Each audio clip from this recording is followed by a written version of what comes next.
from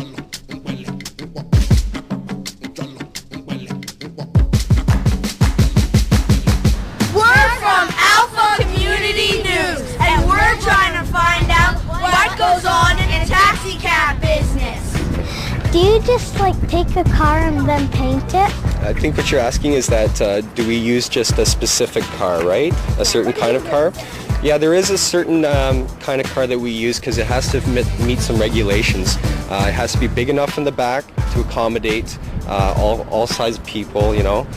People have to be able to have lots of leg room, right? It has to be comfortable. It has to be a durable car because it's used all the time, so it has to be really strong. So it's got to be a really good car, fast car, like with a nice big engine, you know, so it works really well all the time. So the city gives us a specific list of the cars that are supposed to be used. Every day when you guys work here, how much technology do you guys really have inside one taxi cab? We have the CB radio, we have the MDC for the orders, and you have the taxi meter. That's the equipment that we put into every car. How do they know that one of those incoming calls on the thing comes? We break up the city into areas and we number those areas. And he has to drive around booking into those areas.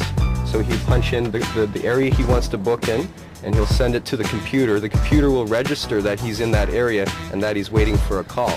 We're going up to the radio communications center to see how they get the cab. This is where the drivers come in. They rent cars, okay? We have a bunch of cars that the company owns. And a driver will come and he will hire the car, all right? He comes in and we have a rental agreement. That means that they pay a price for a day's work or a week's work or a month's work, depending on what the arrangement is. So they come here and they pay for their car, and they go out and they try to make some money, and they come back and they pay for their dues, which is what the cash and receives to use the car.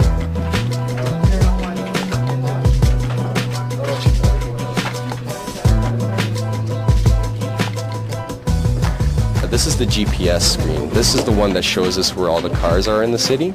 As you can see on the map, that's the map of Toronto. What you're seeing here, this yellow line at the top here, that's the 401, Highway 401. I'm sure you know that street, right? I've been on I'm sure everybody has. It's the busiest street in North America. It is? Yes, it is. And so this one here, this is the Don Valley Parkway. That's one, and down here, this is the lakeshore. So all this in here is really just water and lake. And what you're seeing, all those cars there, these are all the cars that have booked onto our system and are ready for orders. This system will track them around the city. How have taxis evolved over the years? Taxi business back in the day, let's say 1950 through 1970, was a pretty risky business. It was a very seedy business. A lot of people cheating people, and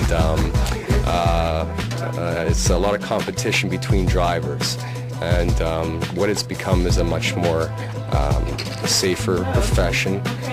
There's safety matters that we take so that, you know, people aren't getting robbed, the drivers don't get robbed, and it's a much more fair system. How much taxis have those kind of safety windows things and why do they have those, safety windows? We don't have what we call taxi shields. You've probably seen maybe in the movies before, like in New York and that they have these shields where the passenger has to pass money through the little hole, right? We don't have those, and one of the reasons we don't have these is that the City of Toronto did not want our cars to look like people were suspect of doing, you know, bad things. We wanted our cars Toronto wanted all their cars to look nice, and we wanted it to be a friendly atmosphere. When you have a piece of glass between a driver and yourself, it's kind of like separating, you know, like you don't really feel like you're, you know, you feel like you're being like put in the back of a police car. Thank you for coming and having your time with us of Alpha News. You're welcome. And I say thank you to you, Gary. Thank you, Marcus. You're a nice man. Thank you, so are you. Thanks for coming by, guys. I hope you enjoyed the little tour here. Oh, yeah.